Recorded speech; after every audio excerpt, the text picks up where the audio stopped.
Hello, everyone. Welcome back to another Crypto.com live video AMA.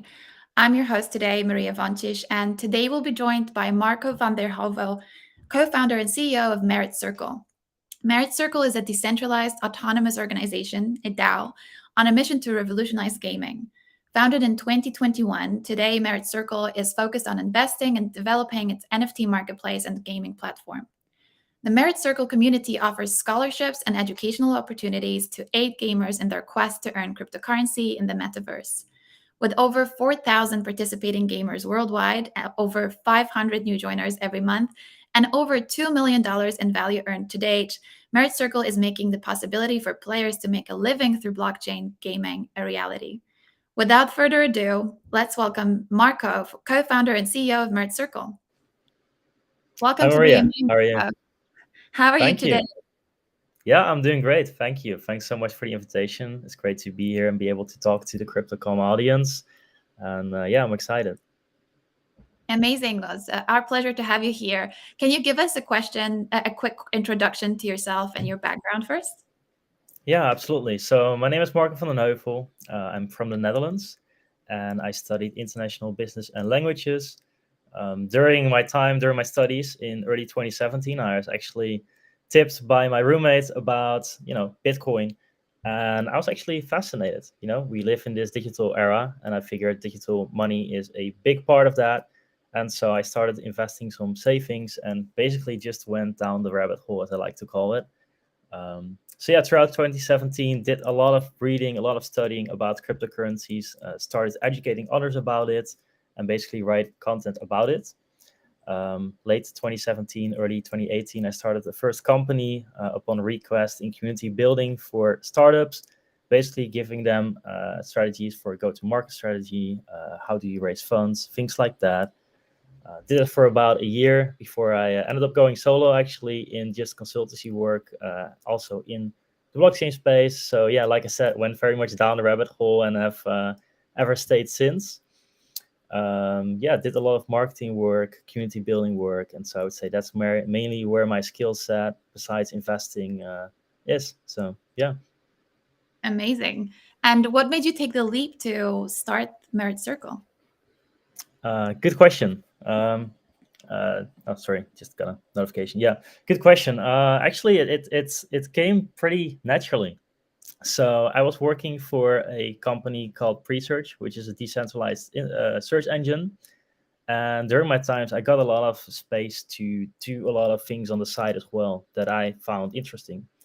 And so I've always been a diehard gamer, always loved gaming. And, like I said, also investing was just very interesting to me. And so late 2020, I discovered Axie Infinity, besides a few other play to earn games. And I started to play the game. Shortly afterwards, found that, all right, maybe the gameplay is not for me, but I did find the economy interesting, especially since it was becoming more popular. So I started breeding Axies, which are these in-game characters in the game, and started selling these for a profit. And around February 2021, they went to their own blockchain, I think, the Ronin blockchain, and that's when it became more profitable again to breed Axies, to sell them rather than on the Ethereum network. And so at that point, I saw some other companies, I would call them, or better said, scholarship guilds, rent out these Axies to players. And these players would basically give a part of their rewards to the renter, and they would keep a part themselves. And so at that point, I thought, why don't I do that myself? I have those Axies anyways, and they are increasing in value. And so out of a hobby, I kind of started what was called Axie 420, and that just grew massively in July 2021. And I got in touch with someone I knew from before, Mark. He's right now one of the co-founders of Merit Circle. And basically, he jumped on board with me because it was just too much for me to do alone after, a month went by. And so we did it for a few weeks, and then that became one of the largest Axie Infinity scholarships in the industry. And yeah, that was enough for me to decide to jump on this full time. Took that leap of faith, and yeah, we figured why not turn this into something bigger with other games as well, with a token, with a DAO, and yeah, that's how everything kind of, yeah, like I said, exploded and came to life. So you mentioned DAO. We've got a question from Drunken X Tree on Twitter. How did you come Mhm. up with a name for it? That's a good question. Yeah, and a funny one too. Like I said, when I just started, it was called Axie 420, and I chose the 420 because I own the ends domain name 420.eth. But being realistic, we figured, all right, it's going to turn into something bigger, bigger than Axie Infinity, also just a bigger organization. And we figured, okay, we need something a bit more professional. And so Mark introduced me to Tale, Freek, and Archie, who are now also still a part of the DAO. And a few days later, they presented us with this pitch deck that was called Merit Circle. And so there's actually a pretty funny tweet we tweeted out early on that explains what the name means. And so if we look at that, it's on the screen right now. You have the word merit, which means the quality of being particularly good or worthy, especially so as to deserve praise or reward. And like I said, a lot of the gamers, they earn rewards. And right now, too, the contributors to the DAO, they earn rewards. And the second part, circle, is a group of people with a shared profession or interest, and to move all the way around. And in the DAO, any revenue that we generate goes back into the DAO treasury, so it stays in this ecosystem. But at the same time, we also have this group of individuals, people that like gaming, that like blockchain technology, all in one community. And so, yeah, it's when they presented this to me, I was immediately sold on, all right, this is the name that we should use. No brainer. And SuperCat34,000 asked, how many people work for Merit Circle? You mentioned you're a co-founder. Can you tell us how Yep. big your team is today? Yeah. So when we initially started, and this was, around probably October 2021 that we decided to take it bigger, we had about 7 people working on this full time. If I look at it today, it still blows my mind seeing, these internal channels basically fill up with activity. Because I think right now there's about 40, 45 people in there, of which, we have over 30 people now being full time committed to building this DAO. And that's just the part that works on the products that we have. But if we look at beyond that, we also have tens of people in the community, in the Discord servers, helping out, managing the gamers. And so I would always say, we have probably more than 50 people being full-time committed to this right now, even more if we include some of the external partners. So yeah, it's just blowing up, and anyone that wants to contribute can in their way. That's the fun part of having a DAO. Awesome. And so you mentioned the background of Merit Circle. I know the project, the company's evolved, the DAO has evolved since its inception in 2021. Can you tell us what is Merit Circle today, and give us a little bit Yeah. more detail on? Yeah, sure. So Merit Circle is, again, it is a DAO. So that means it's a decentralized autonomous organization, which basically means that the community is building it. It's not just us; it's the whole community that is creating proposals, that is doing a lot of things. But to summarize it, I like to do that around the 4 pillars that we identified in the DAO. We have 4 pillars, which are the investments, the studio, the marketplace, and the gaming side. And there's an image in here right now that you can see. Basically, the Merit Circle DAO has a treasury, and right now this treasury is worth about 115 million, which means it's about up about 10 million since we started after raising funds, and we are fully focused around these 4 pillars. The investment side is basically optimized to maximize the treasury value. So we make investments in games, we invest in infrastructure projects and things like that, and yeah, that's a really big part of our revenue. The second part is a bit newer, which is the studios. Because we raised a decent amount of money, we were able to look beyond just doing scholarships. And so, if you look at the studios, it's meant to basically fund and assist gaming companies into launching into the Web3 space. The third part, gaming, we are building a gaming platform that is, I like to see it hopefully in the future as a Steam of Web3, where traditional gamers, but also crypto gamers, can find and learn about Web3 gaming. But yeah, there's still a lot coming up for that one. That's really exciting. And definitely, community and gamers are at the heart of our community. And then the fourth one also to me is very interesting because we're building out our own NFT marketplace. And it's going to be a marketplace that is fully focused on gaming as well. And yeah, that's the four pillars that I like to explain it around. So there's investing, incubation, NFT marketplace, and the gaming platform. And yeah, it's just a one broad ecosystem. And so if you look at the treasury, any revenue that we generate, it goes back into into the treasury. There's no things like equity, etc. It's all back into the token holders' hands, I would say. And for those who are watching today and are new to your project, so would you be able to tell us the story about your fundraising? And I know it's quite the story here, so I think everybody Yeah, will be excited to hear. yeah. So that was a really crazy time. I have no other words for it. I mean, like I said, this started as a hobby back in summer 2021. And only a few months later, Mark and I were pitching a couple of venture capitals, hoping for a seed raise. And we started pitching them like, hey, this is what we're thinking. We're looking to build a DAO in the Web3 gaming industry. And it's back then mainly still focused on scholarships. And so we started pitching those, thinking we'd maybe get, two, three times a yes and maybe some small raise. But to our surprise, it was in the heat of the moment, I would say, or better said, at a peak of interest into the gaming side of Web3. And so they all came back to us with, yes, we'd like to invest. And so we closed the seed round pretty fast, I think within a week. And only a couple of weeks later, we decided to go for a copper launch powered by Balancer protocol, which is basically a Dutch auction style open race in which the community can decide when they want to buy. It's a 3-day auction during which they can buy and sell into a liquidity pool. And so we were back then in Portugal doing the preparations for it and getting to know each other better, um, because we're all obviously remote. And so we are holding an internal bet of, hey, how much do we think we're going to raise? And even in that moment, we said maybe 20 million, maybe 30 million. And the good thing is we're a capital incentive DAO. So with the investments, we can use the money. And it's not like, there is a hard cap on that. But to our surprise, 3 days into the auction, we raised 105.5 million, which was the record for the copper launch at that time. Just a massive accomplishment that blew all of us away. Like it was much better than we expected. And because of that, Merit Circle is what it is today, because we're now not just being able to rent out NFTs to players, but we're actually able to do these investments. So go much further beyond that. We're able to build our own products and just turn this into an actual, gaming DAO rather than a scholarship guild. So yeah, it was a crazy time. Incredible. And so we talked about the pillars of Merge Circle. Can you talk about the key features and the token?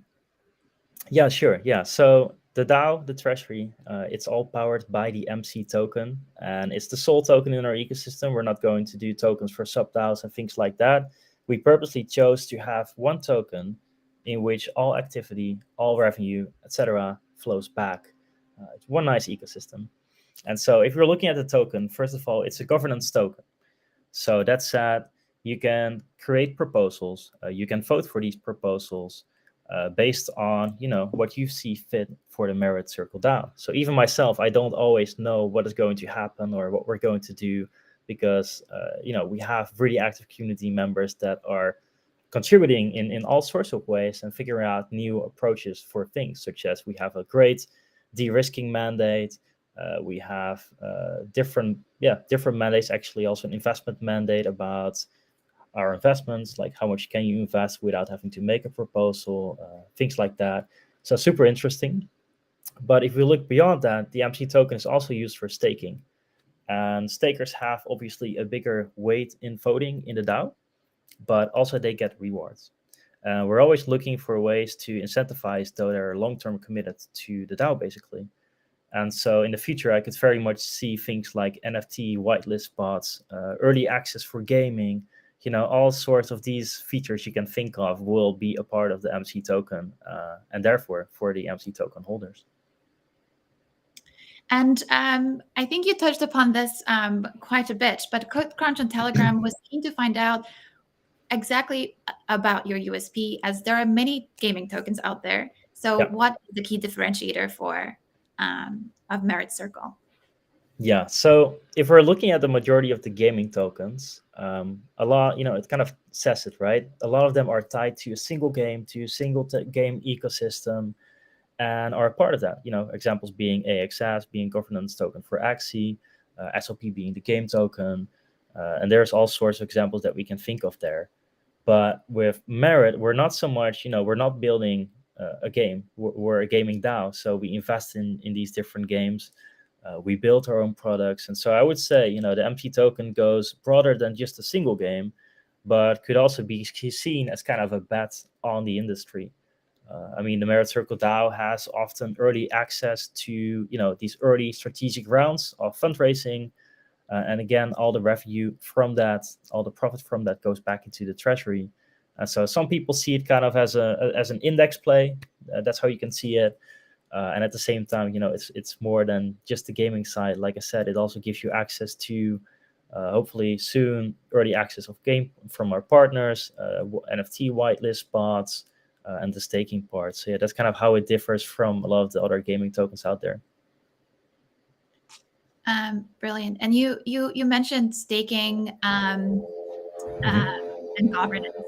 In terms of Yeah. the key differentiators in respect to other governance tokens, Rory Khan on Twitter asked a similar question to the previous one. But can you elaborate a little bit on the governance aspect of the token and how different that is?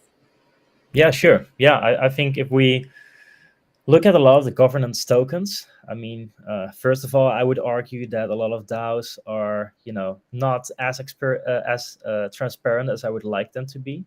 We're doing these monthly treasury reports to just be fully transparent about, hey, this is how much money we have, this is where it's at, these are the investments that we made, things like that. So I would say there's just much more transparency, and I hope that that becomes, an industry standard. To be honest with you, but also on the proposal side, for example, things such as team tokens or other types of locked tokens, they cannot participate in voting. We really want to have the voting weight in the hands of the community and not into the hands of a minority that has, locked tokens. Wouldn't be fair in our opinion. So that's I think a very relevant topic. Um, and other than that, like I said, there's these other utilities that I displayed that the MC token has beyond governance. And I think a lot of the tokens that you see out there, they're either a governance token and you have a utility token for other things on the side, dual token ecosystem, things like that. But here it's just one token, one ecosystem, and everything that happens, is tied to that token, basically.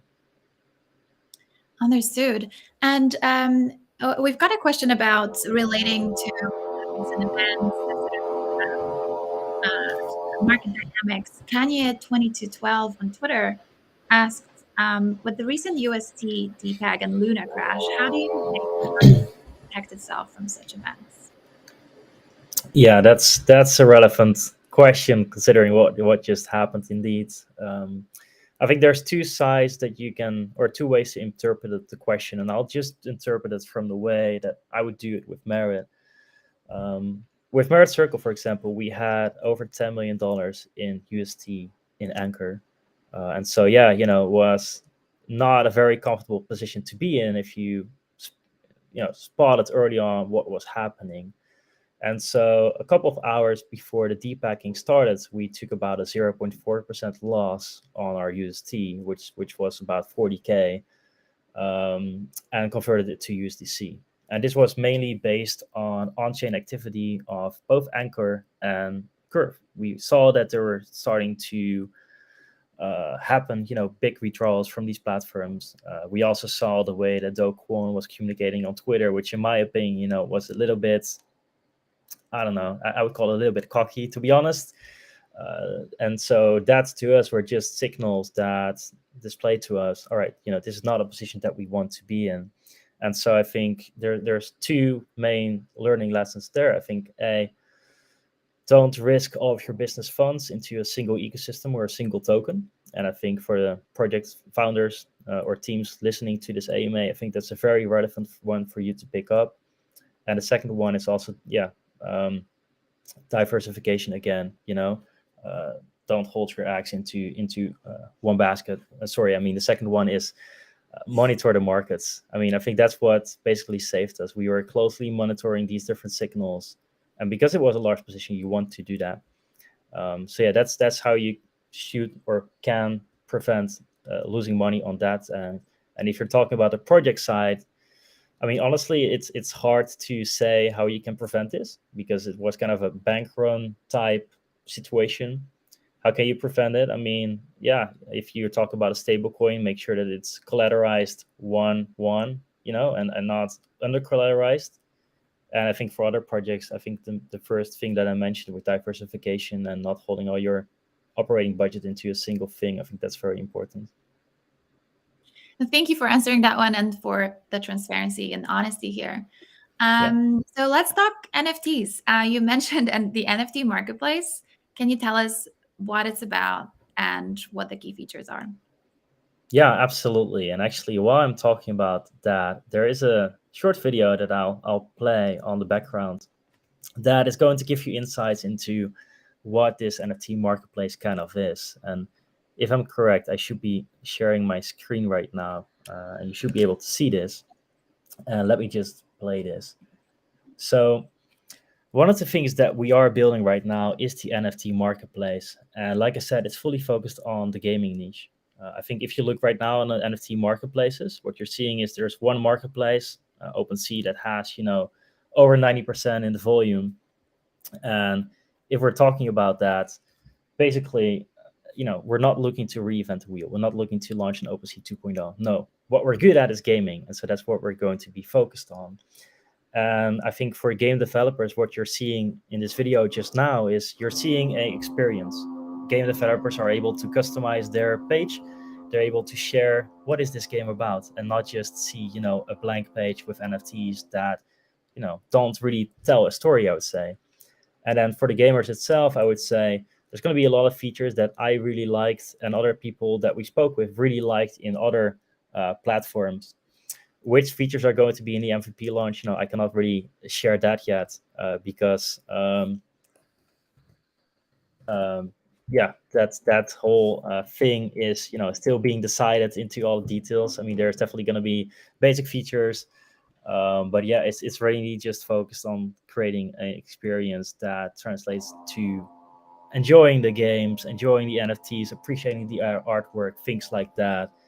And not just see blank pages. So yeah, I think that's part to it. And again, what I want to stress out is here too, there's going to be an MC component to it. I mean, there pretty much always is in our products, and so revenue from the NFT marketplace, we're going to be very transparent about the fees that are in there. But these are all going back into the DAO treasury. So again, not our pockets, but the DAO. All about the community. Yep. Nas9999 on Telegram asked if one could create their own gaming NFT in Merge Circle Marketplace. That's a question that I find a little bit difficult to answer. Like I said, we're not fully set on all of the features that are going to be in there, and what might not be initially in there might come in the future. But if I would answer it how I think of it right now, then I don't see the NFT marketplace as Sphere is the name basically. Be in a position where, as a community member, you're going to create your own NFTs, you're going to list those. I think it's really meant for actual game companies that are building games, that are having NFTs that can be used in these games, in these ecosystems, and want to, again, highlight that gaming experience. I think that's really the position that we're taking there. Great. And what are the key, so sort of speaking broadly, not just about NFTs, but about the DAO, what are the key milestones to look forward to this year? Musa Ansal on Twitter asked about your top 3 priorities this year.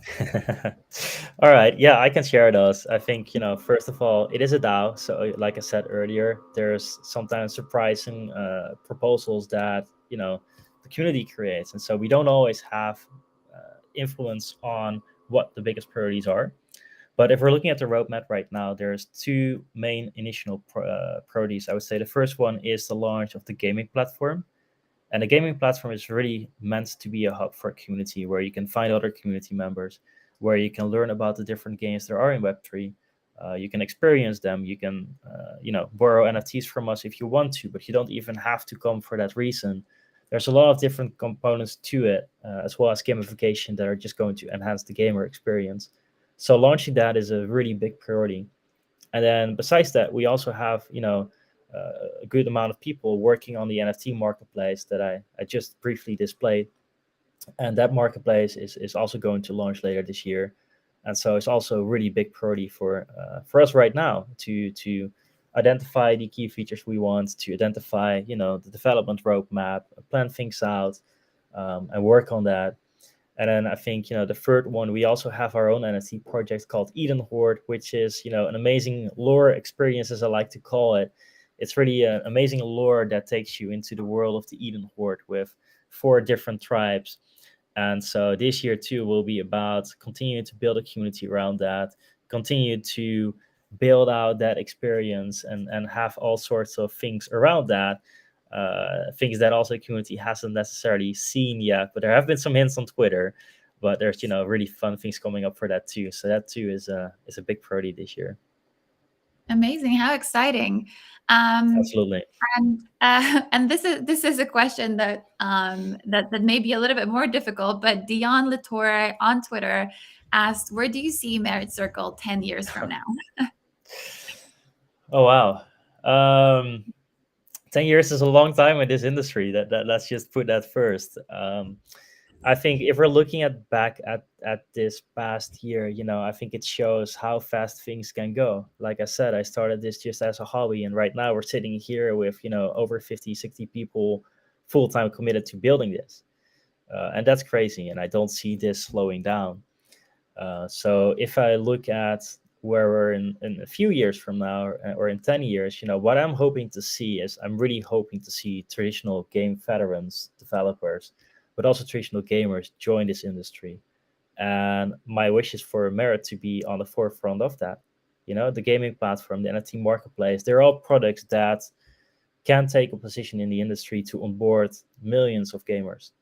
And also with the incubation with the studios, we can also help traditional game companies to learn more about Web3. I think the Web3 component, the crypto component, is easier to learn than it is to build a proper game that actually has what it takes to go for mass adoption that we see in Web2 gaming. And so I think a lot of the industry is going to depend on when is there going to be a game that has what it takes to have this mass adoption, to put us on the radar, and to basically break the barrier of a lot of other companies to come in and join that industry. And so, yeah, I mean, it is a DAO. What I'm hoping is that in 10 years from now, we might just be a very small player in the ecosystem, building out different products, doing different things, but that we see a lot of other contributors, companies, projects join this ecosystem and build their own things too, and create proposals for that, obviously. So yeah, I would say might sound cheesy, but sky is the limit. I think in this case, it's really unknown where we are in 10 years from now, but that's the exciting part of it. Thank you. And before we wrap up, last one from Fadang on Twitter. And I guess this is a question that we all have for you. How can we get involved as scholars? Yeah, good one, good one. There's 2 parts to it. I think the scholar part, this is the part where as a gamer you might not have the money or want to spend the money on NFTs to play the different games. Or you simply want to join a scholar for the community feeling. You want to be part of the tournaments, the community events, things like that. It's pretty easy to become involved. You can just join us on Discord at discord.gg/merit circle. Follow the channels that are in there. You can pick a role. You can choose the DAO. You can choose the scholar role. And basically, that will open up the channels that you need to get in touch with us and become a part of it.